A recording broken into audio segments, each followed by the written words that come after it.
bertanya lewat forum di grup WhatsApp ya, grup WhatsApp kita ataupun di live chat. Nah, nanti akan ada hadiah, insya Allah dari narasumber. Ya, itu hadiahnya ya, masih misteri ya, sangat hidden misteri ya, insya Allah hadiahnya, insya Allah. Dan juga benefit yang lain, insya Allah. Baik, ya sama-sama kita mulai ya. Sebelum mulai, hanya ada prolog nih, ada prolog dari Dr. Edi untuk sambutan ya, supaya lebih meriah lagi, lebih paten lagi podcast kita ini ke depannya. Kepada Dr. Edi. Terima kasih. Assalamualaikum warahmatullahi wabarakatuh. Waalaikumsalam.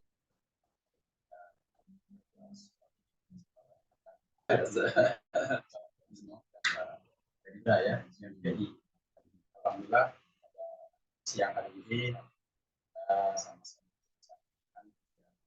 dan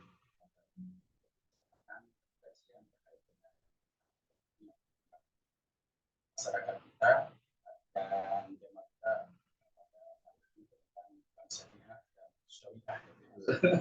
atau gitu ya. Dan ini memang sesuatu yang menarik ya. Nah, kalau kita telusuri dalam konteks Indonesia memang dalam konteks Islam kita digunakan untuk masuk ke dalam status apa. Nah, apa itu dalam pengertian seluruhnya, jangan setengah. Dan kalau dalam konteks ekonomi syariah, khususnya adalah ekonomi sekuler.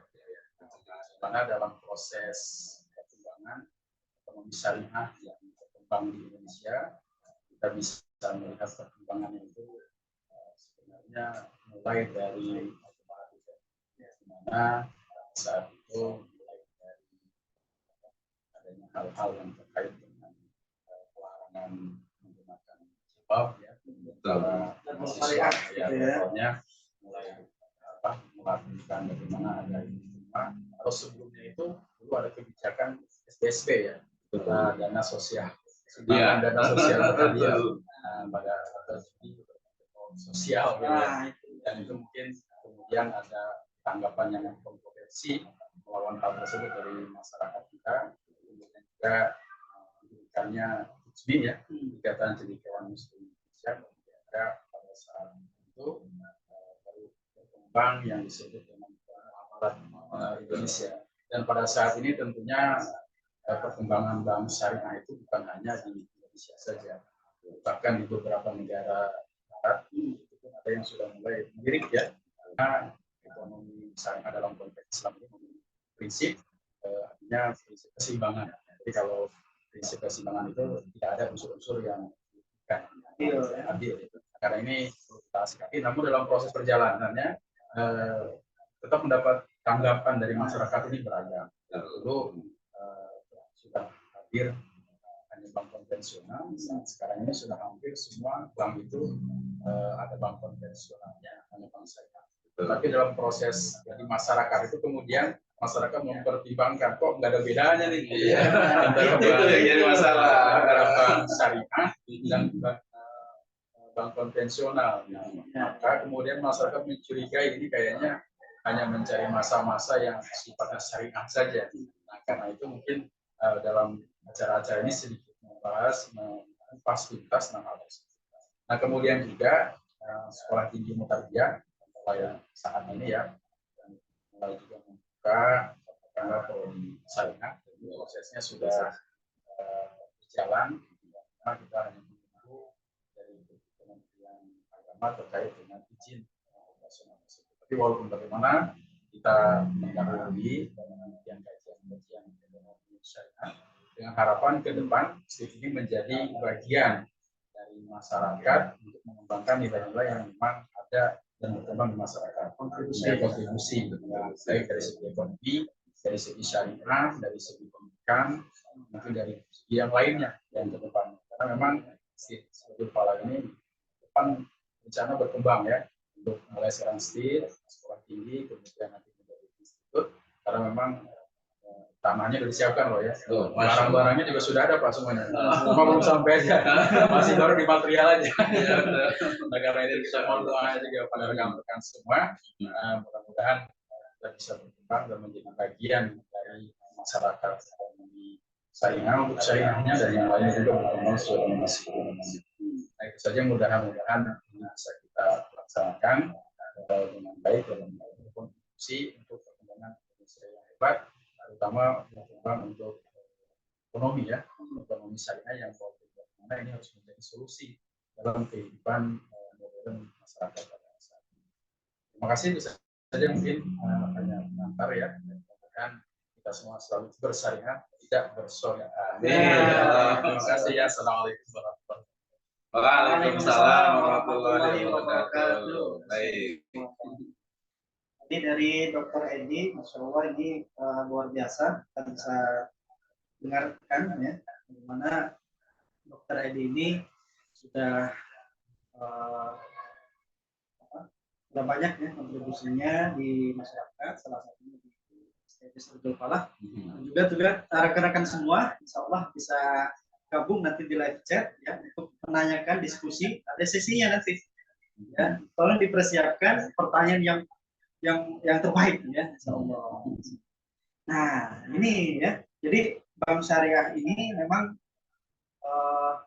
dari perkembangannya sejak tahun mungkin pasca reformasi ini sudah mulai menanjak Bank Syariah. Tapi sebelumnya sudah ada embrio-embrionya nih, kan? Bagaimana Bank Syariah itu ya memiliki kelebihan-kelebihannya. Contohnya Bank Syariah itu punya jargon, punya label bahwa tidak ada bunga, ya kan? Tidak ada interest kan gitu ya dalam setiap transaksinya. Bahkan dikatakan Bank Syariah itu berprinsip keadilan. Prinsip keadilan itu. Iya. Apakah benar seperti itu? Ini harus kita ulik, ya kan? Nanti akan saya bantu pertanyaan yang sulit nih buat narasumber juga. Jadi kayak ujian ini disertasi ya. Jadi biar sama-sama kita tahu nih apakah benar ini ya Bank Syariah itu bisa diterima di masyarakat dan layak kita itu mengembangkan keilmuan ekonomi Islam. Baik. Untuk selanjutnya ada juga Dr. Misno bersama kita dan akan menyampaikan sedikit pemantik nih. Iya, biar semangat. Pemantik ya, biar semangat tentang bagaimana Bank Syariah. Bagaimana Pak Dokter tentang Bank Syariah ini secara umum? Ya, baik, terima kasih.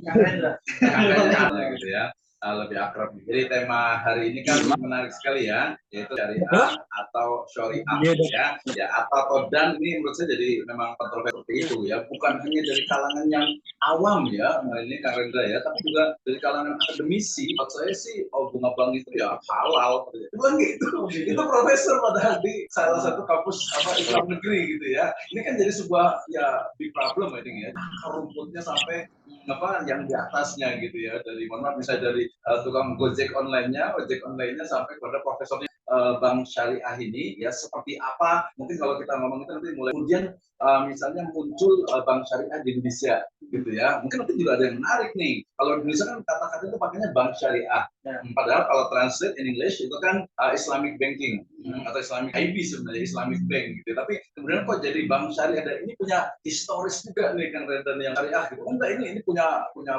dasar historis, punya perjalanan yang cukup panjang ya, apalagi dalam konteks NKRI. Nah, gitu ya. Nah, pertama mungkin kita awali dulu dengan firman Allah Subhanahu wa taala, ya a'udzubillahi minasyaitonirrajim, bismillahirrahmanirrahim, ya ayyuhalladzina amanu la taqulu amwalakum bainakum bil batil illa an takuna tijaratan antarodin minkum wala taqtulu anfusakum innallaha kana bikum rahima. Jelas sekali ya. Jadi wahai orang-orang yang beriman, jangan ya kita itu mengonsumsi harta kita dulu ya, kemudian juga harta orang lain bil batil, dengan cara yang batil ya. Jadi hukum asalnya nggak boleh gitu ya, nggak boleh bil batil illa antakuna tijaratan antarodin minkum, kecuali dengan jalan tijaroh atau perniagaan. Nah, dari sini sebenarnya kita sudah tahu karakter dari Islamic Bank atau Bank Syariah itu adalah adanya tijaroh, adanya unsur bisnis, jual beli, pembiayaan ijarah, dan lain sebagainya.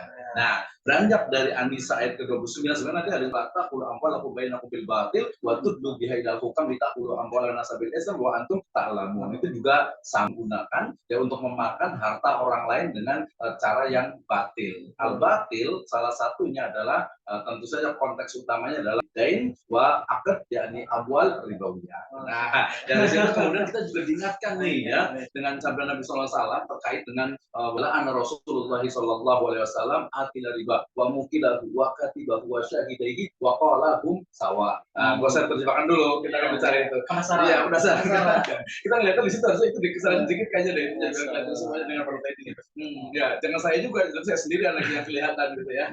Oke, filosofi dasar pemikiran, kenapa sih kemudian muncul adanya itu bank ya? Jadi kenapa sih kemudian ada bank? Ini menjadi hal yang menarik sekali ya, terutama nanti terkait dengan bagaimana sebenarnya konteks bank syariah ya dalam negara Kesatuan Republik Indonesia sebagai ya, negara tercinta kita ini gitu ya, sejarah yang panjang bangsa yang besar ini kemudian juga akan melahirkan ya ke depan itu sebuah bank syariah yang cukup besar, bahkan presiden dan wakil presiden kita sangat menginginkan Indonesia itu menjadi satu dari pionir perbankan ya, kemudian juga ekonomi, finance, keuangan syariah di level global. Nah, dari sini Kang Rendra kita bisa bicara lebih banyak terkait dengan dasar pemikirannya dulu nih. Kita ngomongin dulu nih ya. Saya nyebutnya dengan basic philosophy of bank. Ya, jadi dasar pemikiran dari bank ya, dari bank atau bank ini kan menarik sekali gitu ya. Jadi kenapa kita membahas hari ini tentang bank syariah itu antara syariah dengan syariah gitu ya. Nah, ini karena memang terkait dengan banknya syariah gitu ya. Tetapi kok layanannya oleh beberapa orang tadi saya sebutkan oknum ya, dari mulai yang pekerjaannya itu mungkin dari pengangguran, pekerjaannya mungkin yang paling rendah sampai yang paling tinggi, kok masih menganggap gitu ya, masih menganggap bahwa sama aja bank syariah dengan bank konvensional ya, sama-sama mereka juga ada bunganya dan lain sebagainya. Nah, hari ini kita mau diskusi, ayo kita bongkar habis-habisan nih Kang Rendra nih tentang kenapa sih syariah, kenapa sih syariah. Nah, gitu ya. Nah, pemantik yang pertama adalah begini, bahwa bank ya itu kan dari bahasa Italia tuh ya bengko atau banca gitu ya, yang artinya itu adalah bangku, jadi bahasa Indonesia itu bangku. Nah, konteks bangku ya atau bank dalam peradaban di Eropa sana itu kan ketika para pedagang akan berlaut gitu kan, kemudian mereka itu akan menitipkan barang-barangnya, termasuk barangnya adalah uang, ke apa namanya bangku-bangku yang ada biasa di dermaga, gitu ya. Nah, setelah itu berarti kan uang disimpan. Nah, setelah uang disimpan kemudian wah ini jumlahnya semakin banyak nih. Akhirnya dari yang punya bangku-bangku itu, kenapa kita nggak pinjamkan, utangkan ke orang lain? Wah, kalau utang kan kita nggak dapat apa-apa dong. Oh, berarti harus ada bunga. Nah, dari situ kemudian muncul bagaimana bank dengan bunga itu memang tidak bisa dipisahkan. Gitu ya. Jadi antara bank dengan bunga itu tidak bisa dipisahkan. Jadi kalau ngomongin bank ya bunga. But the big problem, we know that the banking is not from Islamic civilization. Ini juga jadi masalah juga. Ya walaupun kalau kita tadi Pak Kang juga bilang bahwa yang namanya bank, embrio atau lebih tepatnya itu adalah transaksi yang ada di dalamnya, itu dari dulu sudah ada.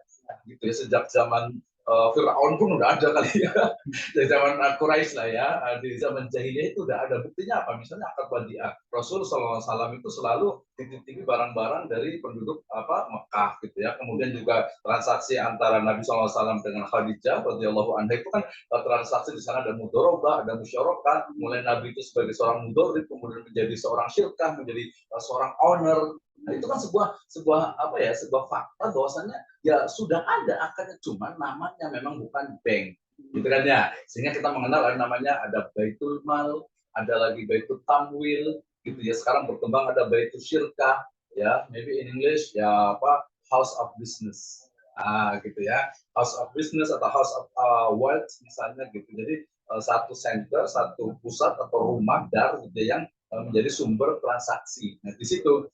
Tetapi kemudian kita juga nggak anti dengan Eropa, nggak anti dengan Barat juga, karena faktanya di Indonesia ini yang paling penting kan, yang paling penting bahwa bank di Indonesia itu menjadi sokok guru ekonomi di Indonesia. Kalau kita belajar di SMA, di S1 itu biasanya sokok guru ekonomi di Indonesia adalah apa? Operasi. but in the fact, gitu kan ya, faktanya, wakinya, kan ternyata bank. Operasi mana? Layak mutu fiha walayahya gitu ya, pada dia. Iya gitu. Atau bainahu, artinya apa? Kenapa kemudian bank, ini perkataan dari Salafudin Soleh di Indonesia, ada Prof. Sofi Antonio, ada rahimahullah Pak Karnen Perwata Maja gitu ya, termasuk juga yang masih Jumeneng yang masih hidup Pak Akbar Manhari misalnya, mereka mengatakan bahwa kenapa bank itu yang disyahadatkan terlebih dahulu, kenapa sih perjuangan ekonomi, bisnis, keuangan syariah itu dari bank? Ya tadi, karena bank itu di Indonesia adalah menjadi sokok gurunya ekonomi bisnis di Indonesia. Semua pakai bank. Dan mekanisme yang ada di dalamnya itu dalam tanda petik itu jadi memaksa kita untuk mempergunakannya. Ya, sertifikasi, semua kegiatan itu menggunakan bank. Mungkin difference ya dengan di Jepang misalnya gitu, yang mereka lebih mengedepankan koperasi dan juga mungkin usaha-usaha yang sifatnya itu mungkin private company gitu ya. Nah ini jadi masalah. Jadi kenapa kita bicara tentang syariah? Ya merujuk kepada fatwa DSN dan juga Undang-Undang Nomor 21 Tahun 2008 tentang perbankan itu kan jelas bahwa bank syariah ini sebenarnya sudah sampai mau kesimpulan tuh. Jadi kita memulai dari akhir nih namanya. Ya, jadi bank syariah sudah syariah berdasarkan faktor DSN MUI dan juga undang-undang hukum positif yang berlaku di Indonesia. Ya, tetapi dalam prakteknya memang perlu adanya perbaikan-perbaikan, perlu adanya istilahnya apa ya, ya ini ya improvement ya, continuous improvement gitu ya, perbaikan terus-menerus. Dan ini tugasnya apa? Tugas kita lah sebagai Muslim. Jangan sampai kita justru malah mengatakan Muslim sama aja bang syariah dengan bank konvensional, etak-etaknya gitu ya. Banyak sekali, lebih dari 10 kali saya interview, wawancara, ngobrol itu ternyata ya sama tadi. Kita misalnya mau kredit motor ya ke bank syariah, ya ternyata lebih mahal ya pada kredit ya. Nah, motor misalnya harganya 15 juta, di bank syariah bisa 25 juta, bahkan 30 juta.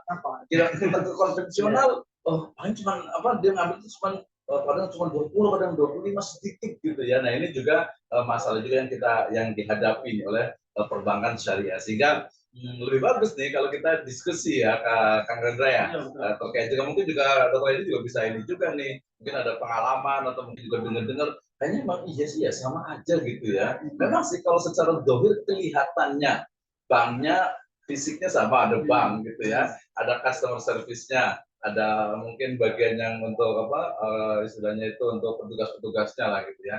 Kita datang ke sana, kalau nabung berarti bawa uang, kemudian kasihkan tanda tangan, udah uang kita disimpan seolah-olah. Tapi di sana tentu saja ada sesuatu yang menjadi mind reference, our mind difference ya. Jadi perbedaan yang paling mendasar. Oke. Kita tunggu ya ini aja ya. Oke. Ini masih banyak slide saya sebenarnya, teman bisa banyak diskusi terkait dengan karakter dari jadi untuk kematian kenapa syariah sekali yang bahkan mereka tuh ini kalau kita ngerti jadinya gitu ya. Jadi makanya tadi jadi sorry ya, jadi bukan kita yang pisahkan pengalaman yang ada di lapangan, memang begitu gitu. Nanti kita akan bahas tentu saja. Baik, bismillah, alhamdulillah, Mas Omar. Ini pemirsa, rekan-rekan ekonomi syariah Kusmes Sipa yang ada di YouTube kanal YouTube ya. Betul. Dari biasa. Ini kayak ujian ini aja, kayak ujian disertasi sudah banyak sekali. Sedang terbuka. Iya, sedang terbuka. Enggak tertutup nih. Kalau terbuka cuma ini ya formalitas, kalau tertutup ya betul-betul ini. Tapi nggak apa-apa, kan kita diskusi ya. Langsung tanya dulu atau dari Pekan Rendra dulu nih yang nanya? Boleh, dari peserta dulu. Boleh, silakan gimana? Sudah beres selesai. Oke, silakan. Ini ada dari Bapak Ahmad Sohibul Izzah. Masya Allah, Sohibul Izzah, pemilik kemuliaan ya. Luar biasa nih. Beliau ngechat sampai berapa kali ya? Iya. Selama ini kami sering mengamati laporan keuangan publikasi Bank Syariah. Alhamdulillah kami belum menemukan akun pos zakat laba pada laporan keuangannya Bank Syariah. Ya. Bank Syariah mana yang punya akun zakat laba? Luar biasa. Dan belum ada lagi. Ada lagi ya. Ada lagi. Disalurkan kemana zakat bagi nasabah Bank Syariah? Wih, luar biasa. Kayaknya saya jawabnya dari yang terakhir deh. Itu dulu. Ya, oke, terima kasih. Ya, ini sebenarnya karena saya sebenarnya memposisikan diri sebagai akademisi gitu ya, sehingga kemudian nanti ketika istilahnya apa, ketika menjawab mungkin nanti kalau nanti kita sih next time di podcast kita ini kita soalnya undang praktisi ya dari perbankan. Kalau ini masuknya itu ke ini nih ke laporan keuangan, gitu, luar biasa deh. Tapi saya jawab dari yang terakhir dan ini juga memang jadi kontroversi nih Kang Rendra. Jadi permasalahannya begini, ini pengamatan ya, namanya pengamatan boleh dong bisa salah bisa benar ya, bahwa bank sebagai sebuah lembaga bisnis yang tentu saja memiliki lembaga hukum, memiliki badan hukum, dia akan terikat dengan peraturan-peraturan, terutama nanti dari peraturan Bank Indonesia. Dan karena lembaga bisnis, so difference dengan lembaga sosial. Sehingga kemudian apa?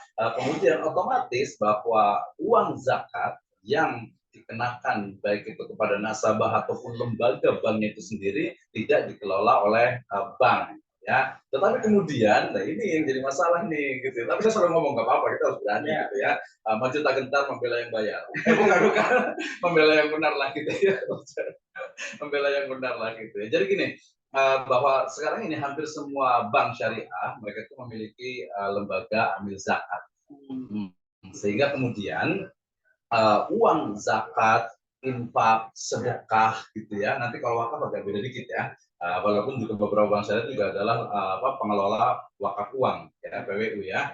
Tapi kemudian tadi kembali ke zakat, infak, sedekah itu diambil dari nasabah ya, nanti akan dipisahkan berdasarkan istilahnya itu apa, laporan keuangannya, kemudian nanti itu akan diserahkan ataupun dilimpahkan atau diberikan kepada biasanya. Ini apakah ini sebuah kesalahan atau apakah ini sebuah kontroversi ya silakan saja, tapi faktanya memang ada beberapa itu dimasukkan ke lembaga amil zakat yang merupakan ya bukan satu perusahaan juga, berbeda juga, tapi ya mungkin bisa dibilang apa ya, bisa dibilang itu turunan ya, bukan cabang juga, tapi lembaga yang dibentuk oleh yang orang-orang yang ataupun lembaga yang ada di bank itu sendiri. Misalnya kalau umpamanya satu bank memiliki las bank ini, ya, sehingga kemudian itu yang paling banyak terjadi. Dan ini sebenarnya jadi kontroversi juga. Jadi kontroversi juga apakah berarti kalau umpamanya nanti kan kalau di akun laporan keuangan itu biasanya ada namanya akun dana non halal, itu ada satu ya. Nah kemudian kalau zakatnya karena dia otomatis dimasukkan ke mana, ke tadi lembaga amil zakat, otomatis di sini ada dua versi. Tapi kalau yang setahu saya, kalau saya bilang di Bogor ya, yang masih lokal aja lah ya, BPRS saya sebut saja karena positif baik itu BPRS sama Umat. Dan kebetulan kemarin saya juga riset di sana itu selalu menyebutkan memang ada dana zakatnya. Kemarin hampir sekian triliun gitu untuk zakatnya, itu cukup besar sekali itu.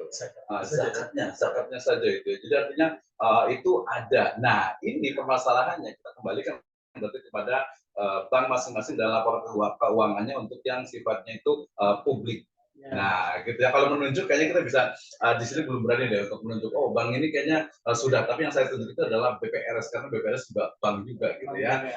BPRS itu apa? Bank Pembiayaan Syariah Rakyat.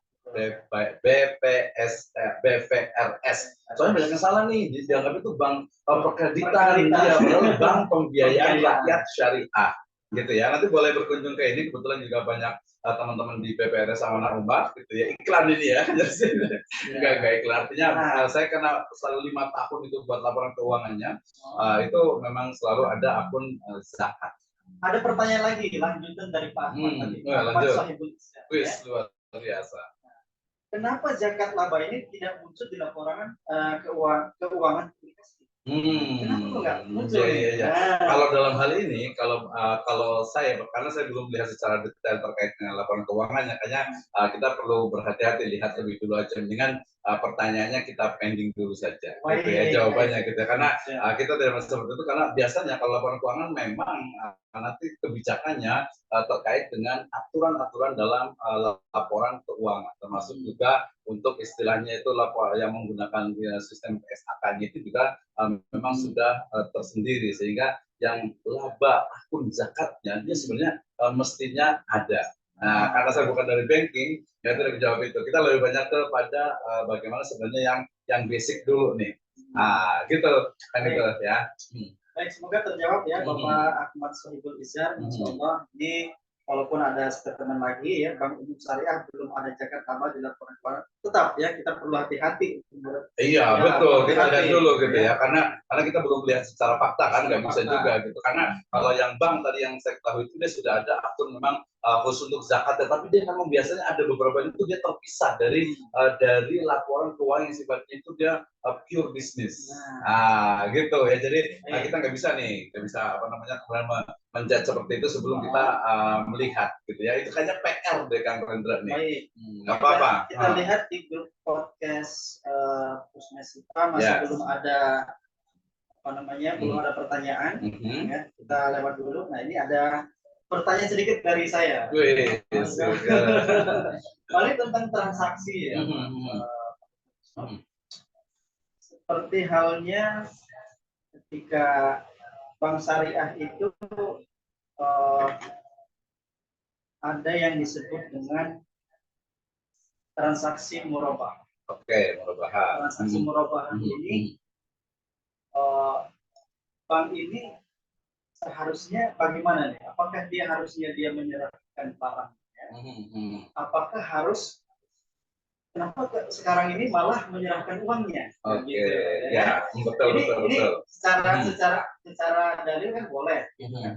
Secara fakta malah uangnya yang dipegang oleh si pembeli. Betul, gitu. Oleh nasabah ya, mitra lebih tepatnya. Karena murabah ini kan bukan akad horor. Betul.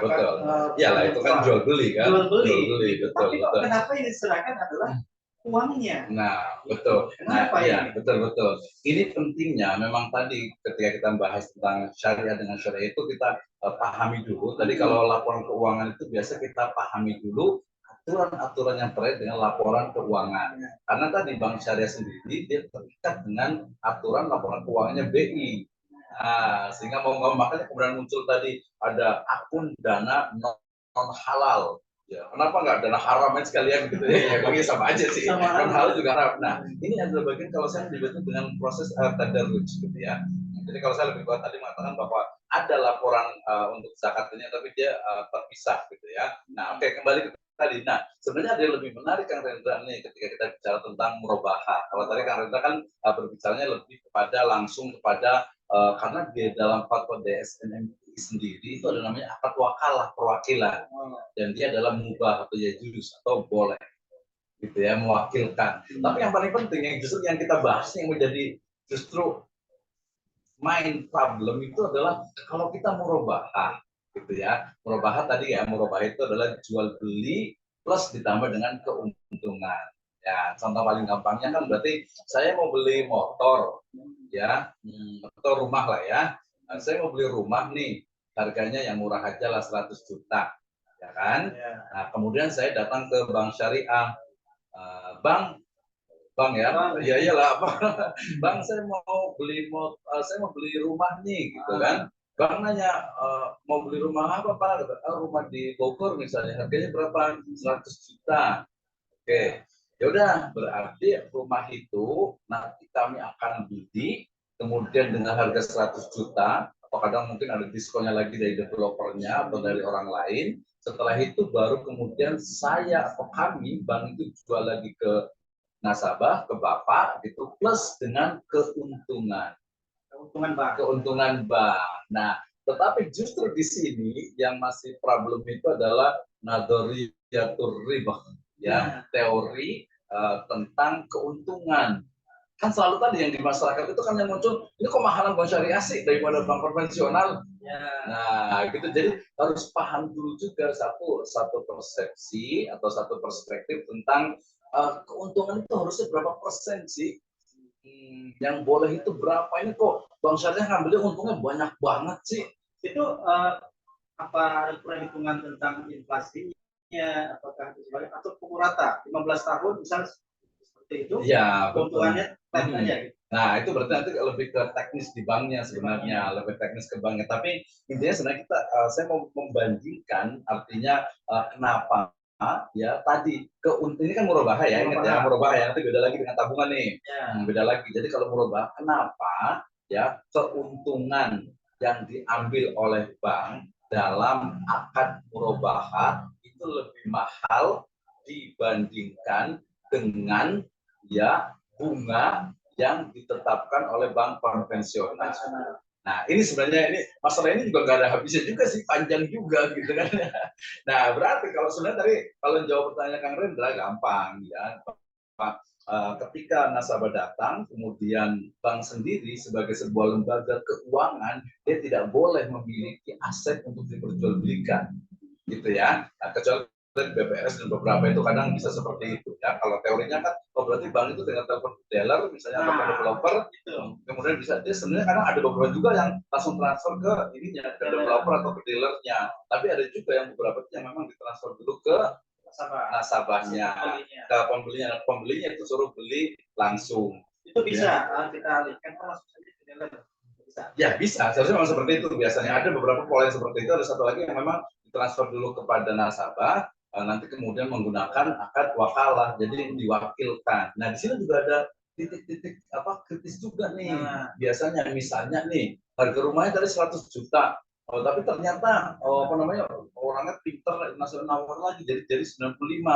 Nah padahal yang dipakai rumahnya itu cuma 95, masih ada 5 juta katanya buat transport gitu ya. Kalau transport masih oke lah ya gitu. Tapi kalau untuk yang lainnya beli rice cooker atau beli apa, nah harusnya yang di bank itu yang dicatat itu udah 95, jangan yang 100 gitu ya. Nanti biasa kalau teman-teman yang di misalnya di Baitul Mal, di BMT, di Koperasi Syariah, kemudian di BPRS itu dia biasanya lebih fleksibel dan lebih mudah dia biasa. Jadi ketika mau beli HP, ketika mau beli motor, yang barangnya kecil-kecil dan memang mudah. Kalau bank, tadi memang aturannya itu udah berbeda lagi.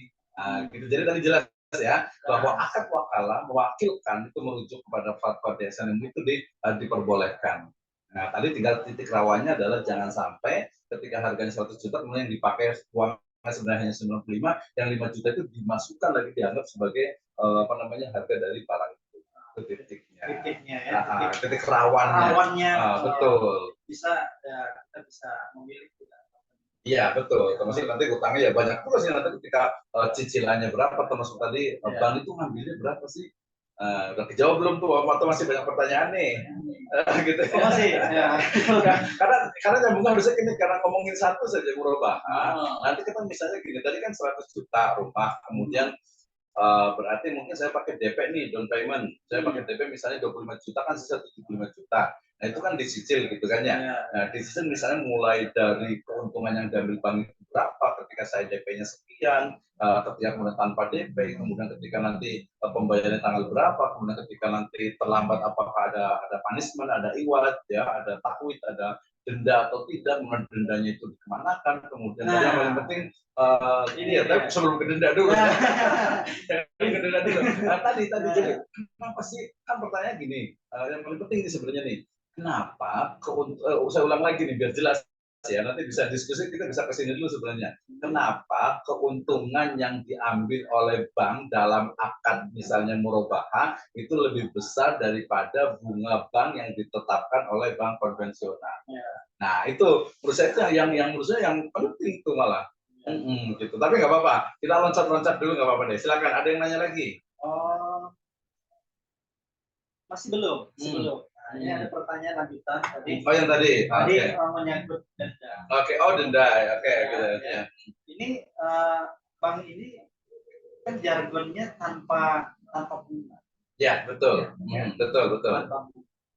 Seiring waktu ketika nasabah atau si pembeli pembiayaan tadi dalam angsurannya itu dia macet, terlambat, kan? Ini dia harus membayar denda. Karena keterlambatannya itu. Betul. Nah, dari DSN MI ya, saya catat itu tahun 2000 berapa ya itu ya.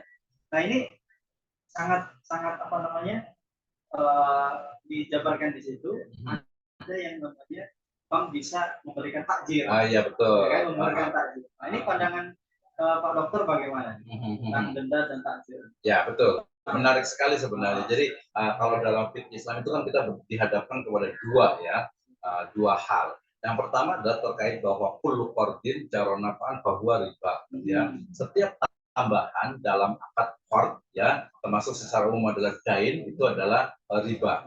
Ya gitu kan. Hatta saya membuat sebuah riset juga di 3 bank syariah itu tentang priority banking.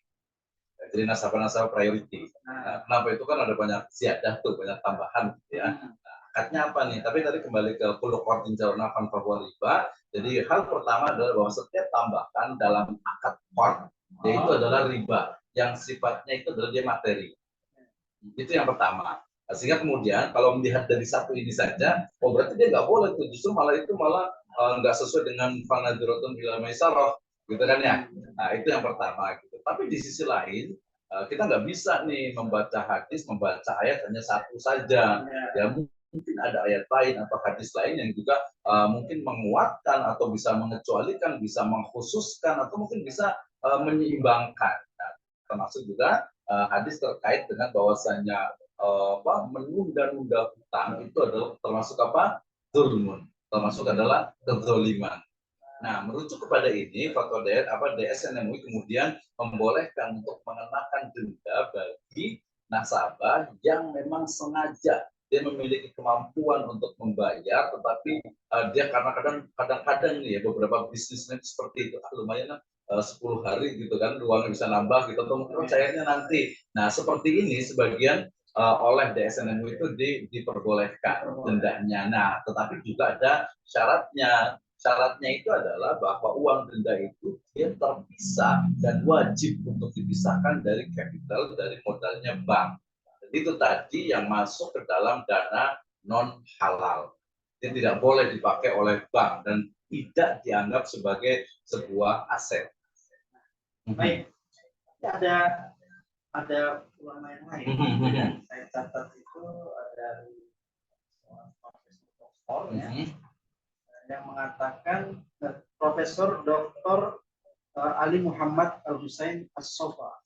Ya, betul. Dia mengatakan dalam bukunya Birosa, bank itu tidak berhak untuk menjatuhkan takjir. Betul. Ya, karena yang berhak untuk menjatuhkan takjir itu adalah kodi atau seorang pemimpin negara. Betul. Sehingga bisa menerapkan takjir itu kepada warga negara. Nah, kan warga negara. Betul. Akad antara hutang jual beli itu adalah hak muamalah antara orang per orang. Betul. Ketika terjadi persengketaan, maka ketika ada perselisihan, maka larinya adalah peradilan atau kodi. Nah, ini tiba-tiba si bank syariah langsung takjir aja nih. Nah, gitu. Nah, ini kemudian kontroversi nih. Bukan kontroversi, ada pandangan yang lain yang lebih sebenarnya menurut beberapa ulama ini lebih kuat. Bagaimana nih? Ya, sebenarnya mudah dan jawabannya iya sama gitu ya. Jadi ketika tadi kita analogikan antara kita sebut saja lah pemimpin umat Islam, Amirul Mukminin lah gitu ya, atau khalifah yang berhak untuk menerapkan takzir, gitu kan? Nah, kemudian kepada orang yang mungkin tadi menunda-nunda utang padahal dia mampu. Nah, oke. Dari khalifah, kemudian sistemnya, kemudian tadi takzirnya kita pindahkan ke Indonesia dalam konteks Negara Kesatuan Republik Indonesia. Bahwa presiden sebagai pemimpin utama memiliki hak ya, ada ya presiden itu ya memang haknya ya hak beliau. Nah kemudian presiden ini plus nanti juga kalau konteks Indonesia adalah ya tentu saja adalah DPR ya. Nah DPR dengan presiden kemudian membuat sebuah undang-undang yaitu Undang-Undang Nomor 1 yang nomor 21 tahun 2008 tentang perbankan syariah. Nah di dalamnya ya ada satu nomenklatur yang menunjukkan bahwasanya DSN MUI adalah bagian tidak terpisahkan dari undang-undang dari sebuah lembaga yang mesti ada yang merupakan perwakilan daripada negara. Sehingga kemudian DSN MUI sendiri dalam fatwanya belum mereka itu membolehkan adanya tadi denda itu. Nah kemudian takzir itu ya atau takwid itu ya. Nah kemudian bank sendiri dengan adanya undang-undang itu juga melaksanakan daripada perintah ataupun aturan-aturan dari pemerintah dalam hal ini adalah presiden dan DPR sehingga kemudian nyambung gitu ya. Nah nanti kalau terkait dengan sengketanya itu besar nanti kan ada dikatakan al muslimuna ala syurutihim ya ketika syarat oke, Anda bayar sekian nanti kalau umpamanya ada Anda terlambat Anda ini ya bayar denda tapi bukan untuk kita ini sebagai bentuk takzir saja, gitu kan ya, sebagai takzir, gitu kan ya. Dan itu ternyata disepakati. Nanti kalau terkait dengan sengketa masih di undang-undang yang sama itu, kemudian dibawa ke pengadilan agama. Itu dalam misalnya di pengadilan agama itu nanti juga ada yang disebut dengan small claim court sebenarnya itu. Jadi agama ya, ya pengadilan agama. Baik, tadi kan dari dokter Misna nih. Iya, kita beralih ke dokter Edi nih. Iya, gantian gitu. Dari sisi pendidikan, kemudian dari sisi yang lain, atau hal yang lain, atau dari sisi kampus. Bagaimana nih tentang perbankan syariah ini? Kemudian jawaban-jawaban tadi bagaimana? Atau mungkin di masyarakat kali. Masyarakat pendengar atau kayak sebenarnya bahasa itu syariah atau syariah gitu ya. Kita tadi kalau bahasa tuh. Kalau ini pengamatan subjektif saya terkait dengan perbankan, kan sebenarnya masyarakat sekarang itu praktisnya. Betul. Artinya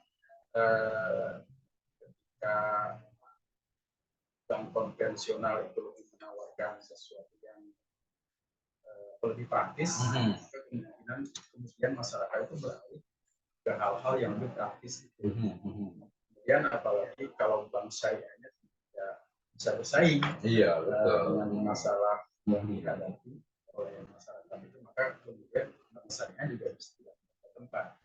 Oleh karena itu dalam kajian ini memang banyak sekali ya hal-hal yang harus dibahas, dan sebagai masukan saja mungkin nanti kita bahas tematik. Mungkin saya melihat secara hukum dan masyarakat kita itu seolah-olah sebenarnya secara umum tidak ada perbedaan antara syariah dan muamalah. Mungkin setiap orang yang punya di bank syariah, nah misalkan sekarang ketika orang untuk melaksanakan ibadah haji saja, itu kan baik konvensional maupun syariah menerima ya untuk pendaftaran seseorang itu untuk melaksanakan ibadah haji. Maka kemudian kalau saya pernah membaca tulisan Quraisy misalkan ya dalam Indonesia itu tentang mengabang, dia tidak menjawab secara langsung itu haram, kemukakan yang menentukan itu. Kemudian jawaban di akhirnya itu saya menabung di bank muamalah. Jadi kalau begitu mungkin ketika akademisi terkait dengan bank ini syariah masyarakat Indonesia ini harus bisa memberikan perbedaannya secara jelas. Nah kemudian juga sekarang setiap bank yang konvensional itu punya syariah juga. Nah saya bercuriga juga di situ mungkin dananya di dalam itu bercampur. Syariah konvensional. Nah sehingga ada orang yang dia cuma di bawah bantal saja. Ya ada sih. Ada beberapa kayak gitu. Jadi sebenarnya itu problem kita. Apalagi sekarang perbankan kita kan canggih-canggih ya. Sekaligus menabung juga sekaligus bisa memberikan layanan untuk bayar apa saja, apapun. Itu pun dimiliki oleh baik bank syariah maupun bank konvensional. Nah, jadi mungkin kira-kira bagaimana nih ya? Saya juga bertanya lagi nih ya. Oh gantian aja gitu ya, boleh juga. Gimana? Ya, syariah ini pertama yang nanti kajian kita secara hukum, Pak. Kita lihat dulu secara hukum. Kemudian hal-hal yang terkait di dalamnya. Karena menurut saya ini orang awam dalam ekonomi ya itu nggak ada perbedaan antara ekonomi syariah dan ekonomi konvensional.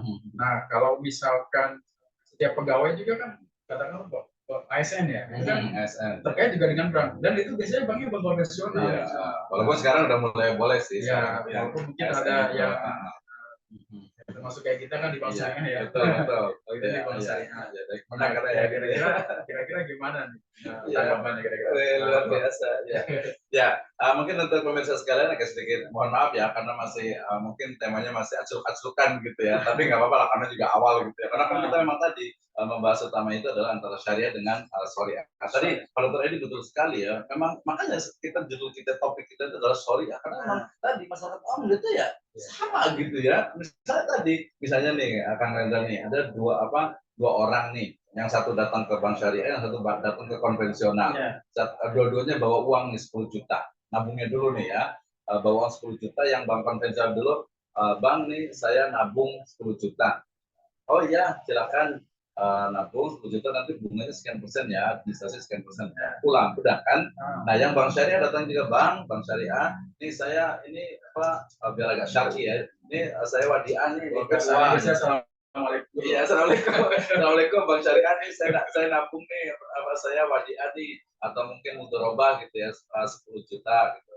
Oke Ibu, terima kasih. Waalaikumsalam. Waalaikumsalam. Ibu di sini karena kita adalah Bank Syariah sehingga ini adalah pembiayaannya kita menggunakan akadnya itu adalah bisa wadiah kalau giro atau bisa juga dengan apa mudharabah gitu ya. Sehingga kemudian Ibu nanti insya Allah akan mendapatkan bagi hasil gitu ya, nisbah bagi hasil, tapi bukan jumlahnya. Nah, tapi kan kalau udah lihat seperti itu, kalau fisiknya, physicalnya, ini kan naruh uang dapat keuntungan, ini naruh uang dapat juga keuntungan. Nah, itu yang dimasarkan soal itu sama. Oke, itu yang tadi pembiayaan dengan nabung. Ya, yang kedua, misalnya sama juga nih tadi ada 2 orang nasabah nih datang ke bank. Yang satu bank konvensional. Selamat siang berarti ya. Selamat siang, saya perlu rumah nih harga 100 juta gitu ya. Oke, nih saya pinjam 100 juta. Nah, nih ada pokoknya utang nih 100 juta, kemudian bunganya misalnya nih ya 20%. Bapak, Ibu Bapak silakan nyicil setiap bulan plus ini cicilannya, ini pokoknya, ini bunganya. Nah, kayak jadi kelihatannya kan dapat uang, kemudian dapat rumah, kemudian nyicil. Nah, kalau yang Bank Syariah, Assalamualaikum Bank Syariah, saya mau beli rumah nih, gitu kan? Saya mau utang duitnya dong, gitu kan? Tapi wah, benar-benar Waalaikumsalam, karena kami Bank Syariah, kami tidak menggunakan sistem utang, ya, tetapi ini adalah pembiayaan. Silakan Ibu mau apa rumahnya yang mana, nanti kita akan beli 100 juta, nanti kita akan jual dengan tambahan. Oke, itu yang lebih detail. Tapi kalau perlu uang, dapat 100 juta, bayar cicilan. Ini perlu uang, karena uang ditransfer tadi ke rekening dulu, kemudian dapat rumah, kemudian dicicilan. So, beda kan kesannya. Tetapi di sana tentu saja ada bukan satu sih, sebenarnya banyak sekali yang nabung misalnya. Ya, yang nabung misalnya. Ketika di konvensional, ketika kita nabung uang kita di situ, walaupun kalau saya terserah mereka bodo amat gitu ya. Enggak, kita nggak bisa bodo amat. Itu uang kita. Kamu bayangkan kalau kita bank konvensional ternyata uang kita itu digunakan untuk bisnis kasino, bisnis perjudian, mungkin sampai lokalisasi gitu dan sebagainya, diskotik itu kan kita tanggung jawab duit kita itu. Ya. Nah, gitu. Sementara kalau bank syariah, dia kita nabung wadiah, oh Bu, kami karena bank syariah tidak menggunakan uang itu di bisnis yang haram. Berarti yang saya tangkap yang itu baru objek ini yang kesananya dulu. Berarti yang saya tangkap yang paling mendasar itu adalah akadnya gitu. Ya nanti main utamanya itu adalah ketika tadi nitip, ketika dia nabung, kalau bank konvensional dia hanya naruh aja nabung gitu bahasa nabung. Tapi kalau konvensional ini wadiah atau mudharabah. Kalau wadiah nggak mesti dapat gitu ya keuntungan. Tapi kalau mudharabah dia dapat. Terus kalau yang tadi yang utang, ketika yang utang uang 100 juta dengan bunga sekian, jelas itu riba gitu. Tapi kalau di sana ada jual beli, nanti ada banyak variasinya, bukan hanya murabahah, ada musyarakah mutanaqisah. Itu juga untuk pengganti atau ya bukan pengganti tapi akadnya digunakan untuk jual beli. Bisa juga pakai ijarah mutakhir tamlik, bisa juga. Misalkan kita gini contoh ya, kita boleh ditemukan kan kita kan deposito. Deposito, ya betul. Tabungan orientasinya kan keuntungan betul. Nah, ketika di bank syariah itu kan kita tentukan. Syariah itu kan di awal 70%, 30% atau 40, 60% betul. uang. Nah, ini gantian lah. Saya jawab terus, saya pikir sendiri. Hostnya harus 40% untuk nasabah kan betul. Harusnya hostnya nih, jangan ganti saya terus. Kan itu ditentukan di awal. Ya betul. Iya. Ya sebenarnya gini. Jadi sebenarnya tadi, nah ini juga pentingnya sosialisasi dan edukasi gitu ya, bahwa tadi kalau deposito konvensional jelas saya punya uang 10 juta sekarang juga bisa dengan online juga udah gampang bikin deposito ya. Oke lah kita gantilah 10 juta. Oke, saya 10 juta kemudian deposito ke bank konvensional. Ada beberapa sebulan, 3 bulan, 6 bulan, maka kemudian Anda akan mendapatkan bunga sekian persen. Jelas gitu ya. Ingat, bunga sekian persen dari uangnya, dari 10 juta. Nah, ketika kita datang ke bank syariah, maka kemudian oke, ini saya mau deposito. Deposito ingat itu adalah produk. Nah, sehingga kemudian ketika saya datang ke sana, ke bank syariah, kemudian saya mau deposito berapa? 10 juta. Oke, Ibu, kalau 10 juta gitu ya, kami terima, akadnya kita menggunakan yang paling mudah itu adalah mudharabah atau musyarakah. Gitu ya. Mudharabah atau musyarakah. Kalau mudharabah atau musyarakah berarti, kalau mudharabah misalnya ketik saya sebagai atau nasabah sebagai shahibul mal, kemudian bank itu sebagai mudharib, sebagai pengelola. Nah, sehingga kemudian uang kita yaitu akan dibuat bisnis, buat usaha, kemudian dalam skala tertentu, misalnya 1 bulan dapat keuntungan, maka kemudian kita kita akan dibagi hasilnya, keuntungannya, dibagi. Nah, yang ditentukan dia sebenarnya bukan persentasi dari uang itu, tetapi apa? Keuntungan apa? Keuntungan dari Enggak, lebih ini lagi. Bukan sebelum keuntungan ada apanya? Yang ditentukan apa yang tadi yang Pak Dokter ini katakan 40 60 rata 70 30. Apa namanya apa tuh? Nah, itu yang dibagi itu adalah nisbahnya. Nisbah keuntungan setelah berjalan, bukan persentasi. Ya, itu idealnya seperti itu. Nanti ada titik rawannya, ini nanti apa yang di laporan keuangan. Dari sana saya juga mencoba kalau di laporan keuangan, ini saya bilang titik rawannya, ini high level discussion ya. Jadi artinya titik rawannya adalah di laporan keuangan. Jangan sampai, ini karena tadi pulil hak, poin karena muron gitu ya. Jadi jangan sampai ketika uang kita tadi Pak Dokter itu 10 juta, kemudian belum ada keuntungannya, kemudian sudah ditetapkan bagi hasilnya bukan nisbah tapi sudah dimasukin tuh ke ini. Nah, itu yang syariah. Sorry kita nggak seperti itu. Ya, itu sorry seperti itu. Jadi sebenarnya berbeda, tapi kemudian ada titik rawannya. Jadi karena tadi nisbahnya yang ditentukan 70-30, 40-60 itu nisbahnya, bukan persentasinya. Ya, bukan persentase, sehingga kemudian ya bisa jadi kita mungkin bulan sekarang itu sekian, makanya nanti di bank itu dia biasanya bukan ini tapi rata-rata. Itu juga untuk bahasa marketing, jangan salah Kang Rendra. Jadi misalnya BPRS biasanya dia buat marketing bahasanya itu adalah apa istilahnya tuh bagi hasil setara dengan sekian persen. Ingat kata setara dengan kurang lebih atau rata-rata. Atau mungkin bisa juga dengan bulan-bulan sebelumnya. Bahwa bulan kemarin kita menentukan itu sekian persen, tapi bulan kemarin.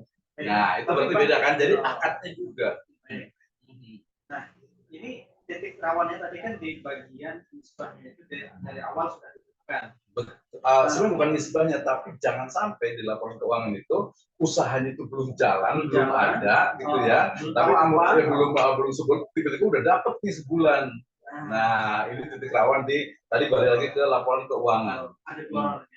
Ya betul, karena kita tahu tadi saya mau ngomong sebenarnya ke penanya tadi Pak itu ya bahwa perkembangan dari ilmu akuntansi syariah itu masih lambat. Sehingga tadi misalnya ada PSAK 109 tentang zakat gitu ya, nanti Pak itu berarti bisa lihat tuh bahwa semua bank selain ada laporan keuangan, di situ ada laporan untuk zakat infak sedekah. Nah kalau melihat ini saja, ini nggak kelihatan. Gitu ya. Kita harusnya dua-duanya gitu. Ada beberapa model laporan keuangan. Nah, gitu ya. Nah, ini memang karena baru gitu kan. Artinya tadi ini saya komunikasi dengan para anggota dari Asosiasi untuk Akuntansi Syariah Indonesia masih lambat sama dengan ilmu psikologi. Ya, nanti kepada Dr. Edi nih, ilmu psikologi itu dia masih lambat sekali. Bukan lambat sih, perkembangan itu kurang signifikan ilmunya. Nah, jelas ya tadi ya. Jelas ya. Jadi dari sisi itunya. Nanti kita batas sampai ini kayaknya ya. Kayak sekitar 15 menit lagi. 10 menit lagi ya. Ada satu pertanyaan sedikit. Nanti kita lanjutkan panjang ini ya. Kita lihat di sini. Baik, di grup podcast Pusmesiva ya, teman-teman semua. Silakan dari ada yang menanya nih ada yang bertanya ya. Langsung aja deh. Saya bacakan ya. Ya, silakan. Dari Bapak Jul Fikhi. Salah satu produk pembiayaan di Bank Syariah adalah modal Pak. Apakah pembagian keuntungan dan pembiayaan modal terhitung tetap atau di setiap bulannya berbeda-beda? Keuntungan pendapatan di setiap bulannya tetap atau fluktuatif tergantung pendapatan. Ya. Seperti itu. Jawabannya ini aja singkat padat merayap gitu ya. Jawabannya jelas berbeda karena bagi hasil itu pasti berbeda, tetapi nisbahnya itu dia sama sesuai dengan kesepakatan.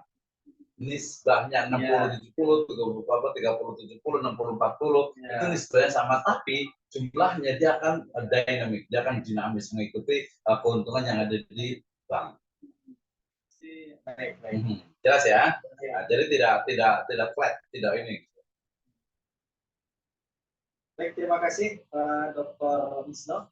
Ini ada yang mau nanya kayaknya nih, Pak. Ini yang di Zoom ada yang mau nanya, silakan kasih satu kali untuk kesempatan kali ya. Kesempatan. Silakan, ada yang mau nanya. Pak siapa nih? Pak Ahmad atau siapa nih? Langsung di open mic kemudian nanya nih, satu aja mungkin atau dua orang.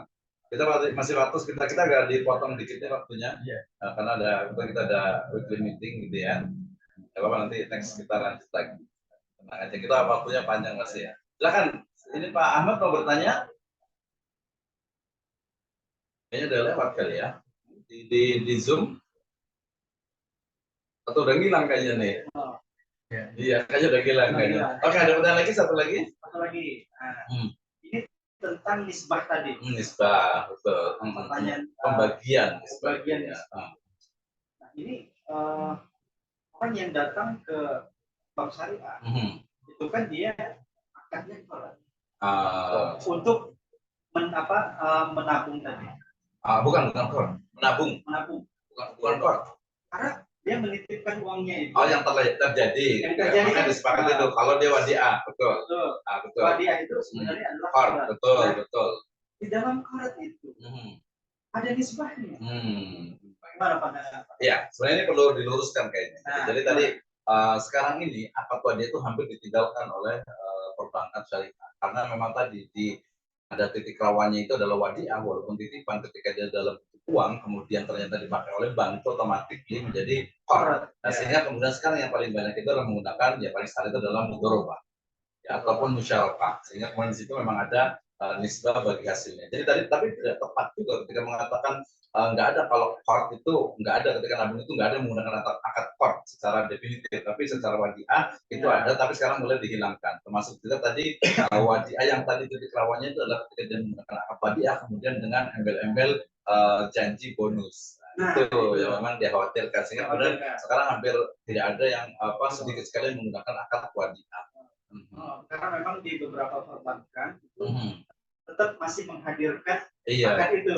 Betul. Ada wadiah.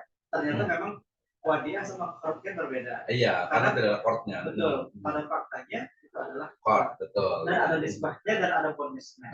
Itu. Enggak, kalau wadiah sih tidak ada nisbah sih. Enggak ada. Jadi kalau wadiah itu di akad tabungan itu tidak pernah menyebutkan nisbah. Itu mungkin mohon maaf agak salah itu. Yang benar adalah ketika di akad wadiah dia akan diberikan sesekali ataupun kami akan berikan bonus pada waktu tertentu, bonus gitu ya. Jadi bukan kort dan apalagi nisbah nggak ada.